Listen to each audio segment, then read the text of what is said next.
Excellent. Tony, you're the only face that I can see just now. Give me a thumbs up if you're seeing How to Write Your Business live. It's displaying okay, yeah?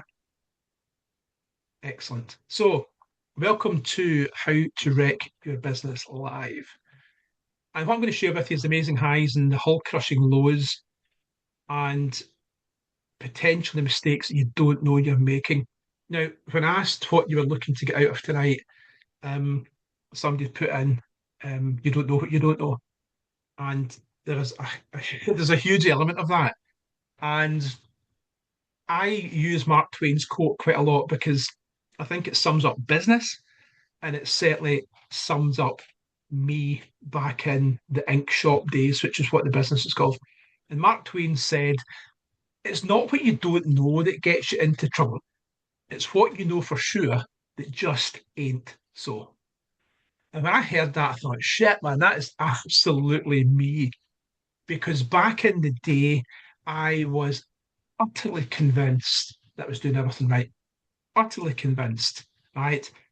And it's like the story of the frog, right? If you take a frog and you put the frog into boiling water, it'll just immediately jump out. But if you put a frog into cold water and slowly bring it to the boil, the frog will just sit there and boil to death. Now, please don't try that, but allegedly that's what the story is. And that was me, right? So, if I had kind of jumped into those mistakes straight away, I would have jumped back out and fixed it, but it was just slowly boiling away. And that to me was where Mark Twain's quote really got to me because I thought, shit, that 100% was me. So it seems to be now that How to Write Your Business has got a new sponsor, right? So I just thought I would throw that in, and because they seem to be better at it than me. So here's the book that started it all: How to Write Your Business. It's a business story. It's my story. It's a true story. It's a horror story. And the whole point of tonight is do not make it your story. And just to give you a flavour of what size the business was, and how we were knocking things out the park.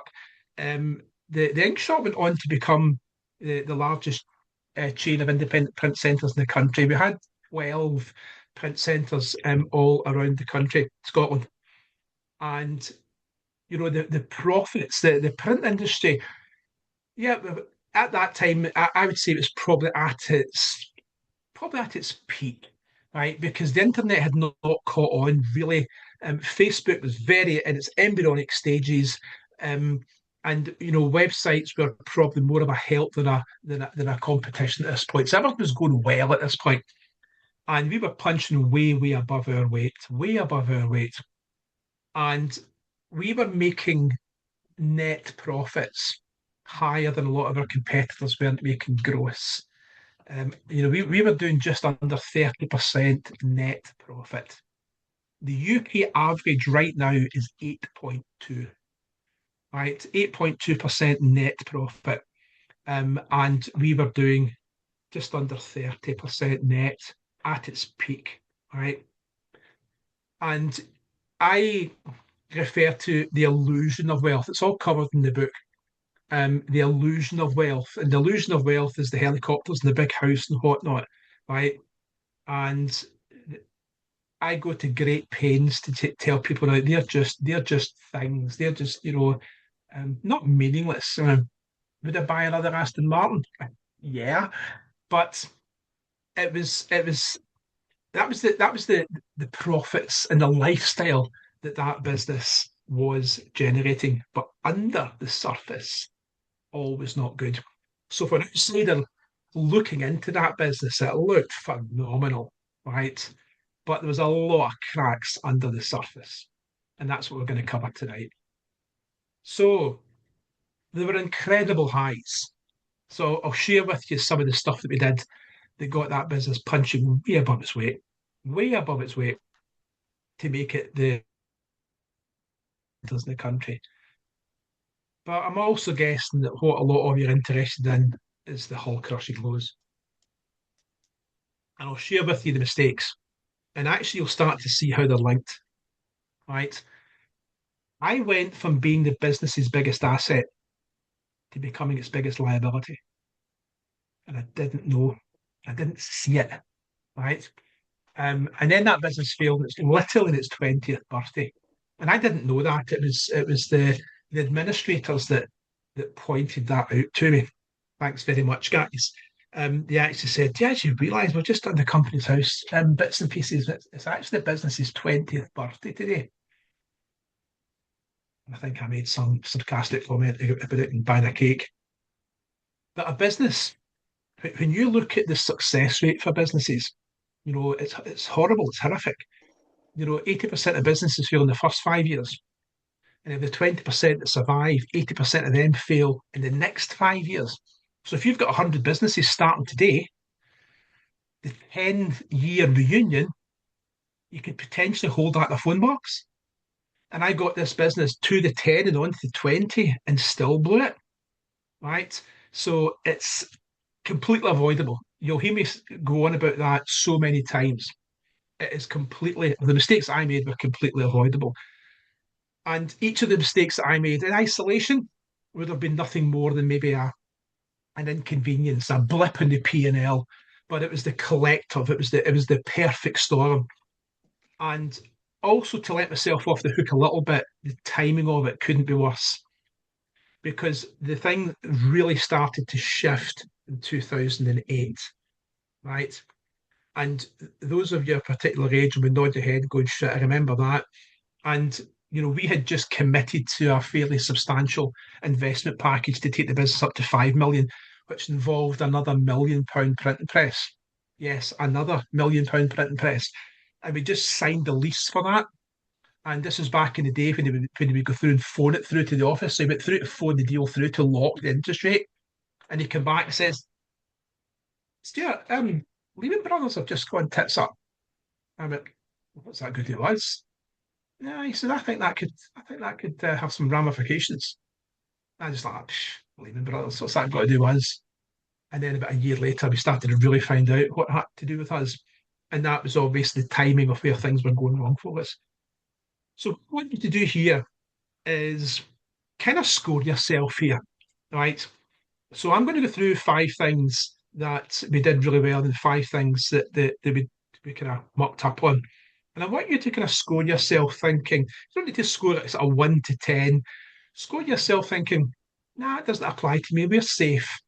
Or think, yeah, do you know what? Maybe we've got a wee bit of work to do here. Or you might go, geez, man, I need to do something about this quite quick, right? Because what I want you to take away from tonight is pick one action point from each. What we got really well, take that and use it in your business. And what I got really, really wrong, if you recognize anything there, take it and fix it in your business, right? And I'll pick a couple of people at the end just to say what did you, what was the thing you got from the success and what was the thing you got from the failure. So let's crack straight on then with number one of the success. What took us to, really got us, pretty much out of this world because we were really wiping the floor with our competitors, right? They were asleep at the wheel. It was like taking candy from a baby, right? And I know you get prosecuted for that now, but that's what it was like back in the day, right? Because the competition was so far behind the curve, it was actually quite easy. And back in the day, I was a bit of a risk taker, right? And there was some really interesting stuff. I went down to a print show um, uh, uh, called IPEX, which took over the whole of the NEC. Today it's in half a hall, right? But IPEX took up the entire NEC. And if anyone's ever been to NEC, it's a big beast of a place. Every single hall was taken up for this print show. And I went down to look at a new fold machine, which was going to be about 20 grand. And I came back with a £500,000 printing press because I saw it at the stand, liked it, did a deal, signed for it, drove home, organised the finance on the way home, right? Um, I was visiting one of our council clients down in Greenock, and I drove past this nice glass fronted shop with a for sale sign on it. So I phoned up to find out how much it was, and by the time I'd got back to Glasgow, we'd put an offer in for that shop, right?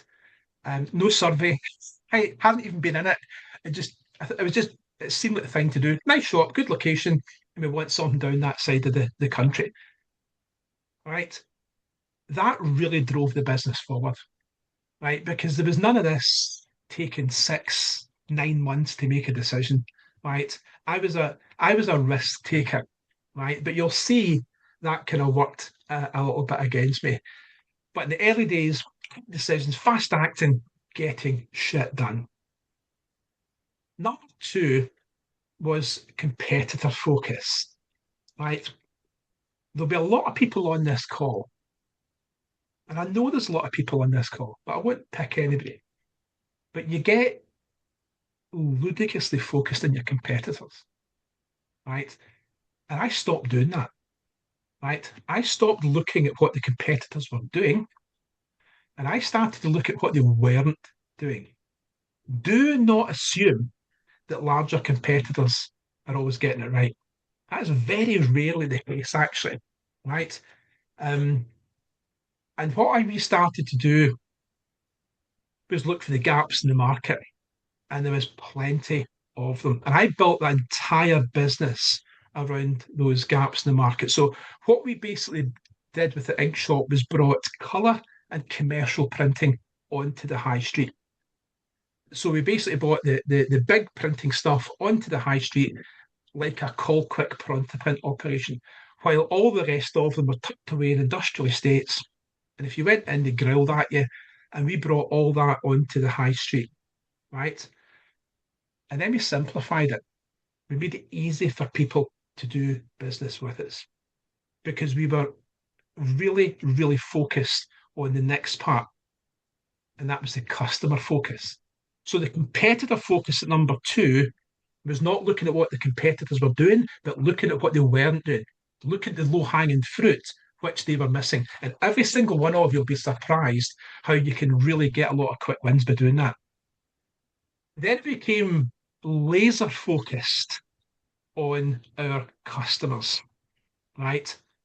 And I quickly realized, and it was completely by accident. It was one of our customers came in and he said something to me that I remember this day. He says, "I wish you guys would stop talking this technical nonsense. 130 gram." I said, "I have no idea what 130 gram gloss is. Is it a paper? Is it a card? Is it a spaceship? I don't know." And I thought, he's absolutely right because we were really guilty of talking, right? And when I hang on, can you put somebody on mute? When I started to look at the way we were marketing our business, I realised we were very technical. 5,000 A5 leaflets on 99, £99 and 130 gram gloss. Well, what the hell does that mean? And we started to rebadge it and became really customer focused. And we started just going, look, you've got a choice. You've got thin paper, thick paper, or card. People could understand that. We stopped selling 5,000 leaflets for 99 quid and 130 gram gloss full colour. And we started pitching 5,000 leads for 99 quid because the customer could actually relate to that.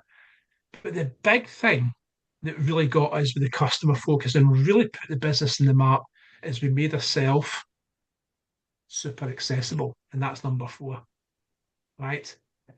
And some of the things that we did, this is where we started to leave our competitors in the dust. We got the 9 to 5 model and basically threw it away. The ink shop was open 7 days a week. Nobody was doing that. We were open 8 till 8, right? So we were adopting the kind of almost like the furniture retail. When you go to the likes of Nest and all these kind of places, these guys are open early, finish late, 7 days a week. We thought that's what we need to do, right? And we were actually down, if any of you know, where the Barras is in Glasgow, that's where we were. So it was busy at the weekend. So that's why we kind of opened at the weekends. We thought, actually, this is actually quite good. This works because we're getting business owners on a day off, right? And it worked incredibly well because we made ourselves super accessible. And I always challenge anybody, I'll challenge everyone on this call. Are you making yourself super accessible? right? How many barriers have you got in the way for people to do business with you? And everybody always says, well, none, right? And I'll go, okay, so how many questions have you got on your website contact page? Because if it's any more than two, you're losing business. Do you take Amex? Okay, you're losing business there as well, and so on and so forth. So we made ourselves super accessible, 8 till 8, and then we started getting business owners on their way to work, on their way back, right? And then we did something that nobody else did. Alex on the call is a print. We actually introduced our own credit card. Hi. Yeah, we had to go through a couple of hoops for that. It wasn't called the FCA at that point, but there was loads of hoops to go through to get a consumer credit license. And we got our own credit card through Clydesdale Financial Services. That's not Clydesdale Bank. It was the original old Clydesdale electrical retailer. So you have to be of a specific age to remember them. But they also had a financial arm, and they were doing credit cards for the big retailers, right? And Little Link Shop managed to say to them, "Yeah, we're going places, guys. Yeah, well, our minimum's 10 million. I will smash that." So they gave us the ability to have our own ink shop card. And that was the best strategy ever because it gave our customers 90 days interest free credit, right? And what that allowed us, our customers then became very sticky, right? So they've now got their ink shop card, and it was so easy for people just to order stuff and put it on the card, and nobody else was offering that, right? Now, few people caught up with it, but we were first. And those are the things that were really knocking us out the park. The big one here is to make your business and yourself super accessible because if you're not, somebody else will. I can guarantee it, especially in today's market, right? And I actually think the way that a lot of us now can be super accessible is to stop this. This is going to fly in the face of what everybody else is telling you, but to go back, number four, super accessible, less focus on AI and more focus on human, right? So I did a poll on LinkedIn, and LinkedIn actually pulled it, right? And I asked people if they had the choice, if they were phoning a company, and I made up a fictitious utility company, um, and I said if you were phoning and you had the choice between an AI bot to take the call or a human, what option would you take? Everybody went for the human. What does that tell you? Everybody's scrambling to implement AI, but everybody's saying they want the human touch, they want the personal human. We all people buy from people. So just remember that one. Number five, we absolutely disrupted the industry, right? We had so many firsts. A lot of the stuff I've just covered. The the competition were asleep at the wheel. And one of the things I always say is you've got to watch out for, and some of you might even thought this already, that'll not work in my industry. Well, actually, it will. Who would have thought that a print shop can have their own credit card? That'll never work in our industry, right? Do not allow that because as soon as you say that, blanked out, it's a mindset thing, right? Um, those of you remember Phil Anderson. Phil Anderson was on Disruptors Club a couple of months ago rather, and he had a great phrase. You'd always look at things and people and other businesses and say, "Why not me? Why not me?" Right? And then we'd look at ways to introduce that. So my challenge to you is, how do you disrupt your industry? Are you disrupting your industry? And it's not customer service. Right? Good customer service, Christ almighty, that's not disrupting an industry. That's the minimum standard, right? So how can you disrupt your industry, right? Because if you're not, your competitors are. There was another couple of things, so we're disrupting the industry. We're bringing colour printing to the high street. We started to franchise the business. That's another story on its own. We're bringing our own credit card. And then we started doing things like the ink truck, right? And a lot of people forget that we actually had this.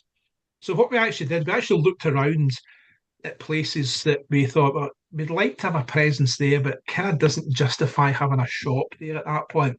Bearing in mind, online was nowhere near what it was at that point. So we bought this fully fitted truck. Um, it was a previous, I think it was a kitchen company that had it before. It was a big exhibition vehicle, HGV, and we just drove it around the country, right? And we would just do mini road shows every week, and then we signed a deal up with Macro, and Macro allowed us to take the truck into macros around the UK, and we would just go to designated places at designated times. So we actually had a mobile print shop, right? Don't recall anybody else doing that. That's how we disrupted the industry. That is how we disrupted the industry. So, looking back at taking risks, looking at your competitors or not looking at your competitors, your customer focus, making yourself super accessible, how you can disrupt, how are you starting to score yourself? Because if you're not, I can guarantee you your customers are. So that's the good stuff. I actually enjoyed that because it brings back so many memories. See some of the marketing stuff we did as well. It was just incredible. Um, we got a visit from the Serious Crime Squad because we printed £30 notes, and we were in the St Enoch Centre. We had a unit in the St Enoch Centre, which is the one of the biggest shopping centres in Glasgow, and we printed £30 notes, but we printed them on card. And the idea was you would get £30 a print for 20 quid. And it had a little off in the back, but the front of it was a £20 note. And the artwork rather from a £20 note, we converted to £30. And then the off was on the back. So I was in working there, and these guys in suits came up and asked to speak to the owner. Yeah, it's me. Did you print these? Yeah. Hmm. Okay, we've got a bit of a problem. I'm like, shit. And then we looked at it, and his mate turns it around and he goes, there's an offer in the back of it, and it's on card. I mean, yeah, it's just a gimmick. It's a discount card. Is there a problem here, guys? Yeah, I says, Debenhams phoned us that their staff have been taking this and giving change. Right? And I tried not to laugh, but the cops beat me to it. Right? So we're let off a risk a wrist slap, told not to do it again. But that was the kind of stuff we did. We'd have at the time at the height of the credit crunch, we printed up little boxes and mimicked a Kellogg's cereal, and we called it the credit crunch.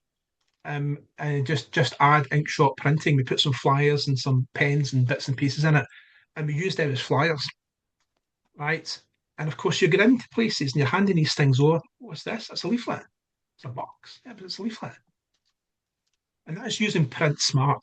That's the kind of stuff that's coming back. So that's all the kind of stuff that we did well. But you can tell by the graphic here that something happened. And we're now going to move on to the hull crushing lows. And the hull crushing lows, again, are all avoidable, right? And sadly, a lot of these mistakes I see business owners making right now today. So let's see how you score here. So, go back and think, yeah, I need to be doing more of this to really punch above my weight. But now let's look at the hull crushing lows, right?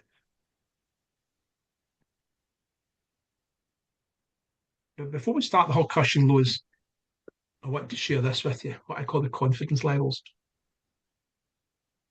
because this is what killed me. No bullshit. This is what killed me. And I do see this in a lot of businesses today. Maybe not you, maybe somebody you know. When we start off in business, we're over on the left hand side. There's maybe a little bit of lack of confidence. Oh, I'm just starting a business. I've left a job, just started a business, a little bit nervous, a little bit worried. And that lack of confidence, maybe the imposter syndrome could be there as well. That quickly grows into confidence. Right, when I start to, yeah, well, this is actually working. I'm actually paying my bills this month. This is good. And I actually kind of drift into a wee bit of overconfidence. And I actually think overconfidence is good, right? Because overconfidence is where you actually start, pushing that boundary, coming out your comfort zone, looking forward to coming out your comfort zone, punching way above your weight. I think this is where the magic happens, to be honest, in that kind of overconfidence. But I went beyond that. So I went into complacency. Right, the business is doing really well. Right. I mean, I remember being at a BNI meeting, and there was an action coach there. I think it was called Action International back then, but there was a business coach there, and he wanted to come out and see me. And I thought, oh, okay, fair enough. And he comes out, and it was a pretty bad pitch in fairness, but he came out and he started saying that he's going to help me grow the business and do this and do the next thing. And I turned around to him and said, so you're going to show me how to grow the business? Seriously? Did you see the Aston Martin sitting in the car park? And that's where the complacency came in, right? But worse than that complacency drifted into arrogance. And at this point now, you're thinking, yeah, I've made it. This is great. I've made it. Which we kind of had, right? But you start becoming complacent, and you start maybe you're certainly not saying, but thinking it. Well, do you know what? Customers need me more than I need them. Because if they don't use us, they will, right? And I think we all know that's not the case, right? But we've got to be very, very careful with that complacency because I always say to MD I work with, run your business with that kind of day one passion, that day one hunger, that day one passion, that day one commitment, and do not allow yourself to fall into the complacency and the arrogance section. And we see this quite a lot. We see this a lot in LinkedIn actually. So that's my confidence levels. And I'm not going to ask anybody where they think they are. But if you're anywhere towards that right hand side, give yourself a talking to. So let's start to look at where things started to go wrong. And number one is the plan wasn't clear, right? The plan was not clear. Now, when I look back, we actually started off doing everything, maybe not everything right, but we were better back in the kind of days leading towards the master success than beyond it. But in the latter stages, the plan wasn't clear. It became growth for growth's sake, and it doesn't work, right? You can very quickly have a business that goes into unplanned growth, right? Because as I say here, um, when you have a winning form, you've got to build on it and not take it for granted. A business without a clear plan can very quickly go off the rails, very quickly go off the rails. And that's exactly what happened to me. And the plan keeps you on track because most of you in this call will have noticed that sometimes business can be tough. It can be hard. There can be bad days, right? So we're on this kind of emotional roller coaster. Some days we want to take on the world and open print centres all over the country. And some days we want to just chuck it and go and get a job. And it can actually be in the same day. So if you're on this emotional roller coaster, right, how the heck can you plan your business? Simple answer is you can't. If it's in your head, that's a scary place to be when you're on this emotional roller coaster. So the plan's got to be written down. It's got to be clear. It's got to be shared with your team, right? And I remember hearing a quote. I think it was from Brad Sugars. If you don't know where you're going to be in 5 years' time, chances are you're already there. And that's quite hard hitting, but it's very, very true. So the biggest mistake that we made is the plan wasn't clear, and we started to drift in to unplanned and even unstable growth, right? We're now moving away from what was based on core values. The plan wasn't clear, and it just became about turnover. So that brings us into number two, and that is down to your finances and your figures, right? And people always get surprised here when I say this. You need to forget about turnover and profit. And they go, what?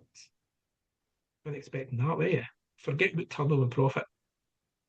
And the reason I say that is because turnover and profit, you cannot increase turnover and profit on their own. It's impossible. Turnover and profit are the consequences of other actions. And that's what you're starting to get focused on. And we completely lost track of this because it became an obsession with turnover to the point that I actually didn't know what the profit was. Right. And because we didn't have the plan, number one, and because I had lost I wouldn't say I was obsessed with figures, but I was on the figures, nailed the figures because because Liggins had allowed me to drift away from that. I'm thinking, shit, man, turnover is this, profit is that. If we grow the turnover, we grow the profit. Uh-uh. No. Wrong answer. Wrong answer. Right. But I had taken my eye off the profit. I'd taken my eye off the numbers and was focused on the turnover, focused on growth. And what I mean by the outcomes is we look at things like the conversion rates. There's four conversion rates, right? And what makes up our turnover is the number of customers that we've got multiplied by our average sale values, multiplied by the number of transactions that customer gives us over the year equals the turnover. So if we want to increase their turnover, we're going to have to look at increasing their customers and or the average sale value and or the number of transactions. 1 times 1 times 1 gives us the turnover. It's not rocket science. And it's the margin that controls the profit, right?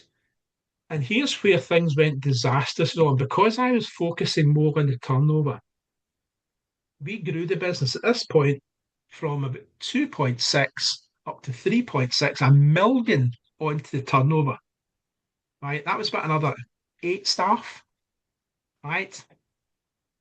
Not one single penny extra onto the bottom line, right? We had just created a business of busy fools.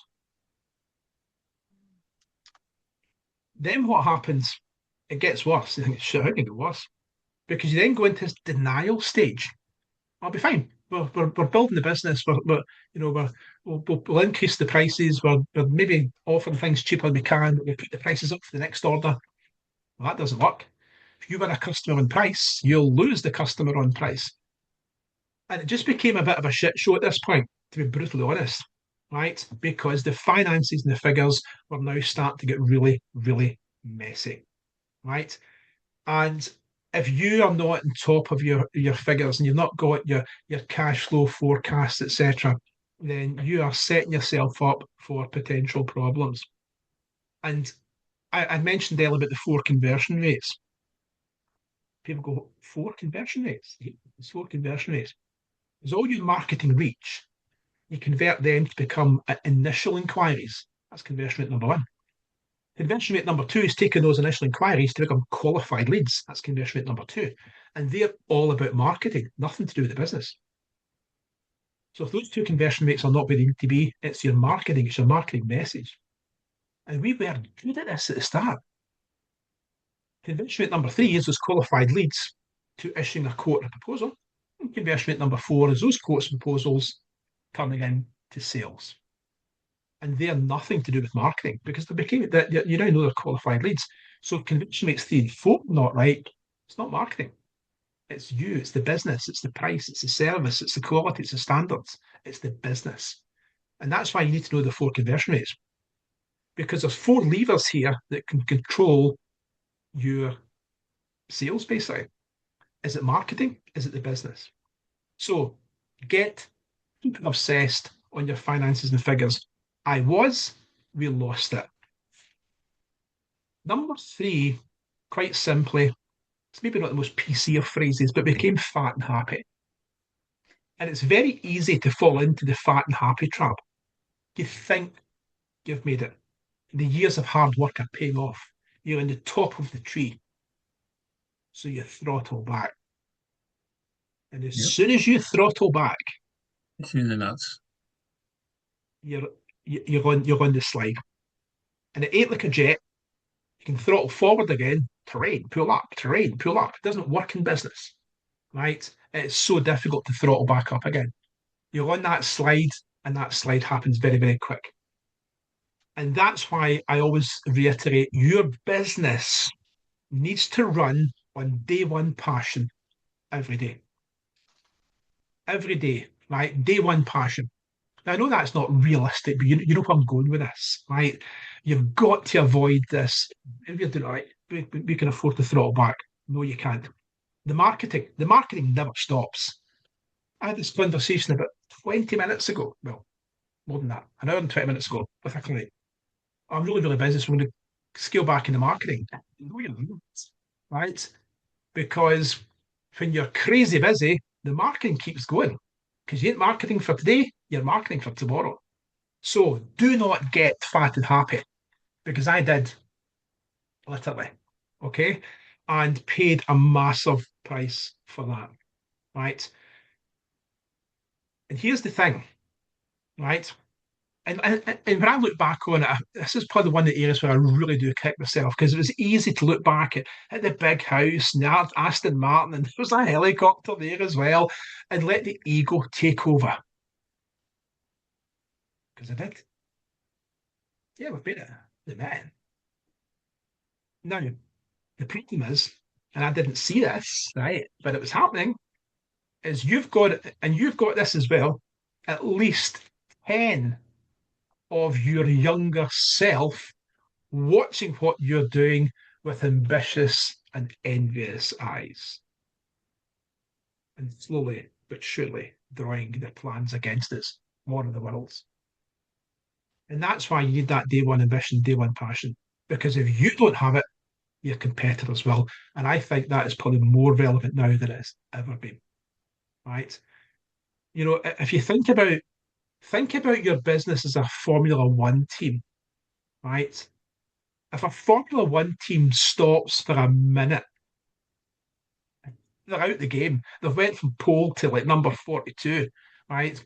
And that's what business is like. If you stop for the equivalent of a Formula One minute, you're going to get left in the weeds. And that's just the hard reality of business. And I allowed that to happen. And then it got worse. Far too slow to react, right? Now, some of this is actually good, right? Because when I say I was too slow to react, one of the things that I was very slow to react to was seeing these losses on paper and not letting people go, right? Now, there was two things working against me there. I didn't want to let people go because I had one hell of a team. I didn't want to let people go, but I saw that as failure. Well, hang on a minute. If I've got to close shops and let people go, that's failure. And I've been conditioned since the day I was born that failure's bad, right? Failure's a learning process, right? Never trust them, it's not failed. But I was far too slow to react. So my business is now the Titanic. We've hit the iceberg. The ship's listing to port. We're taking on loads of water. We're seeing people starting to jump. But I'm still saying, hey, I'm still playing the fiddle here. It's okay. We'll be fine because the ship is unsinkable. Hmm. Is it really? Right. And that's where the kind of stop loss system starts to come, which I'll share with you in a bit. Right.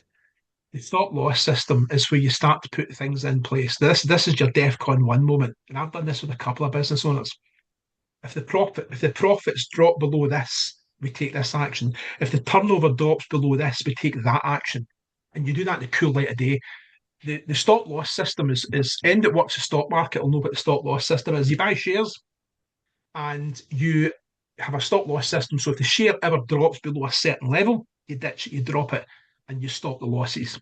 Because it's very easy to take allow motion in the driving seat. So you buy 10 grand's worth of shares, it drops to 4K, right? You think, oof, that's a hit. Emotion takes over, I'll just keep them, it'll bounce back. But the reality is, your four becomes three, becomes two, becomes one, and you've got massive losses. So, stock market people will use a stop loss system. Do that in your business. I learned that one way too late. If my turnover drops below this, if my profits drop below this, if my gross profit drops below this, I will do X, right? And you do not allow your emotion to take over. You sit and do this in the cool light of day. I didn't. right? And when I look back, this is where the business could have been saved. Because if I had reacted quicker, and this is hindsight stuff, by the way, if I had reacted quicker and cut back the shops and scaled it back, let a couple of people go, right? That would have been enough to start really generating cash back into the business. If we'd sold a couple of shops back then, because we owned, I mean, this is where we really, really smashed it out the park. We owned all the property. Every shop that we traded out of, 15 of them, we owned them. Some were in commercial mortgages, which we got bonkers rates. We were one over base for most of them, and we owned a lot of them outright, right? We could have sold a couple of the shops, got the cash back into the business, cut the overhead, not having the staff, using a bit more online. There's loads of things we could have reacted to. Sorry, I could have reacted to, but I didn't. So, my advice to anybody in business is have your own stop loss system and do not be slow to react. Because by the time that I did react, it's too little, too late. Constant delegation is here as well. And this is where a lot of businesses hit the rocks. It's easy to delegate trade tasks. So it's quite easy for me to delegate printing and finishing and all these kind of bits and pieces. It's actually quite easy to delegate a trade task because somebody either knows how to do it or they don't. But it's more difficult to effectively delegate business tasks, to hand over marketing and sales and all the other kind of business stuff that we get caught into because nobody can do the job as good as me. Right? Most people could do the job as good as me, probably better than me. And 95 of owners, this is a really interesting statistic. 95% of business owners struggle to effectively delegate. That's fact. 95% of business owners struggle to effectively delegate, yet 95% say that they do. Well, that doesn't quite add up. And I really struggled. Not so much maybe with the trust element, but with the delegation element, right? Therefore, I was doing way too much work, more work than I should have, which means that I is off the ball. I'm now working in the business and not on it.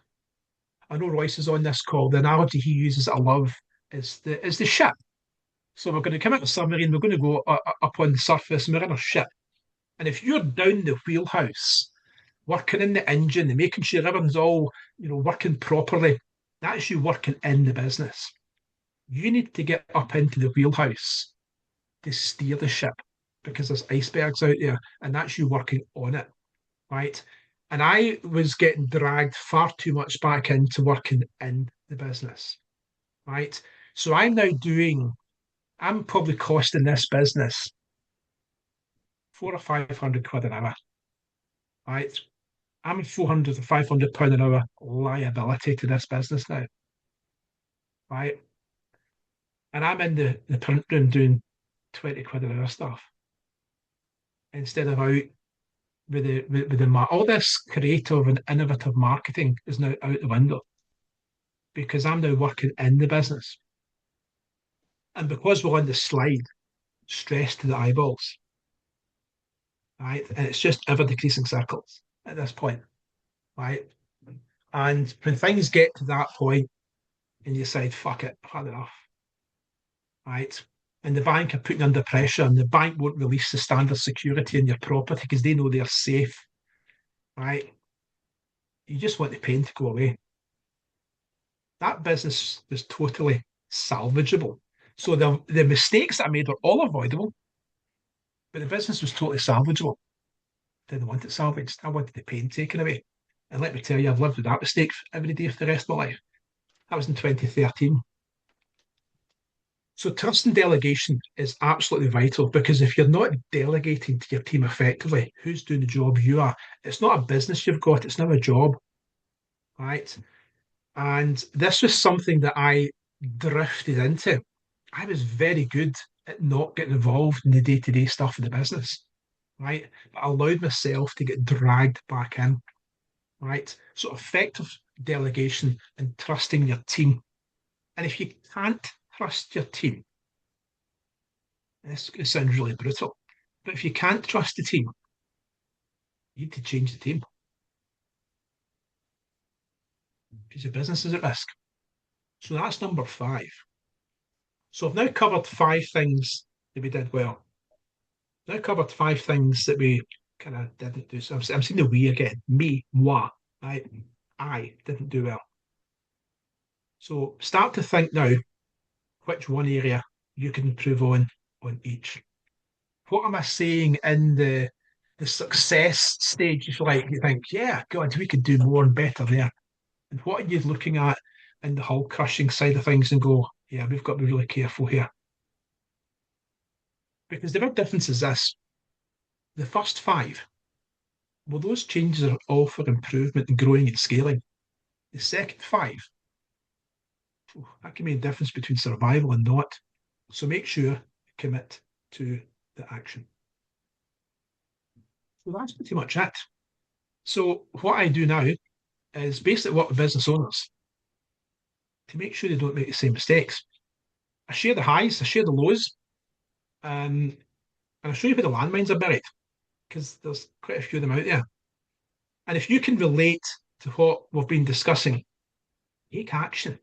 Write it down now and commit to it. And you don't need me for that. So you've got a couple of options here. We've got four options actually, right? And the options are basically this. Option number one is to do nothing. Hi. And you'd be laughing. The option one is to go away and do absolutely nothing. Yeah, bizarre, that's an option that many will take subconsciously. Option two is to take action from one of the areas I've highlighted.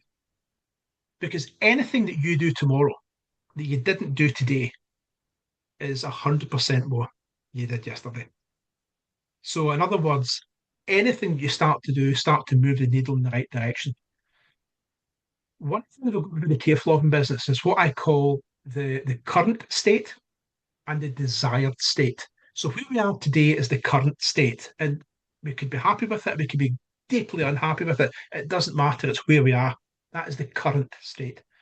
Where we want to go in 2 months, 10 months, 12 months, 2 years, 5 years, doesn't matter. It's the desired state. But it's not one jump, it's several little steps. It can be hundreds of steps over many months. And you've got to take these little steps to take you from the current zone to the desired zone. So anything you do tomorrow is 100% improvement in what you did the day before. The next option is working with me one. In fact, forget that, right? The option you want to take is option three, is the power hour. I will work with you for an hour. You'll get an hour listening to me. Yeah, it's maybe not, maybe presenting that the best. Working with me one to one for an hour on any topic of your choice, right? No charge for that. If I can help business owners here avoid the mistakes that I made that lead to mistakes or the outcome that I got, happy to do that. I'll give you an hour. I'll give you an hour free. All I ask is you get shit done after it, quite simply. And added to that as well, so I think there's about 20 on the call. Oh, there's 19. Somebody's obviously got bored. Sorry.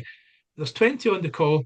If you've not already got a signed copy of the book, I'll give you a signed copy of the book. So you've got signed book here, signed copy, worth a fortune one day. Now I'll probably have to die first, but that doesn't matter. And for the people that have registered and haven't attended, I'm going to send their competitor a signed copy of the book because the book shares the highs and the lows. Joking aside, the book shares the highs and the lows and expands on a lot of the stuff we've talked about. But my advice, take advantage of the power hour. Now, most of them are booking now probably into January, in fairness. There'll still be a few slots in December, but into January. But that's okay because that's going to give you a good springboard into 2026, which is scary, like 5 weeks away. So that has been how to write your business live. I hope that's been really helpful. And I said right at the start, and I really mean this, it's been tough. Right, that was back in 2013, that business failed. That was quite a few years ago, right? And it still haunts me every single day because I see people in the industry, right? And I think, Jesus Christ, man, I'm twice as smart as you in my dumbest day, and I still allowed that business to fail. It, you've got to take notice of this because if you look at success books, there's some really good ones out there. There's lots of really good success books from the likes of Donald Miller and Alan Dibb. These are fantastic authors. But you could take these books, these success books, replicate it to the letter, and still not get the success that those authors enjoyed. It's completely different with my book. If you take my book and follow what I did to the letter, then you're going to be guaranteed to get the same outcome. And I don't think you want that. So that has been how to wreck your business live. I hope you found that informative. I will shut up now, you'll be pleased to know, and go for any questions. Let me just start the recording off.